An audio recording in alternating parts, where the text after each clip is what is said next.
If you want to unlink Google Analytics from Mailchimp, you're in the right place.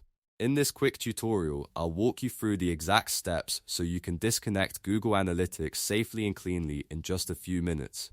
This is useful if you connected the wrong account, no longer want tracking enabled, or simply want to manage your integrations more securely. If this video helps, please hit the like button and subscribe for more simple software tutorials. Alright, let's get started.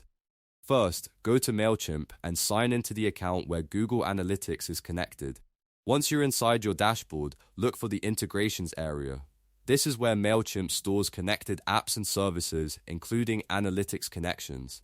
Click on Integrations to continue. Next, you'll see the connection management area. Click on Manage because that will open the list of services currently linked to your Mailchimp account. After that, find Google Analytics in the list of connected tools. You may need to scroll a little depending on how many integrations you have, but once you spot Google Analytics, you're in the right place. Now click the drop-down next to the Google Analytics connection, or the option that shows the connected account details. This opens the available actions for that integration.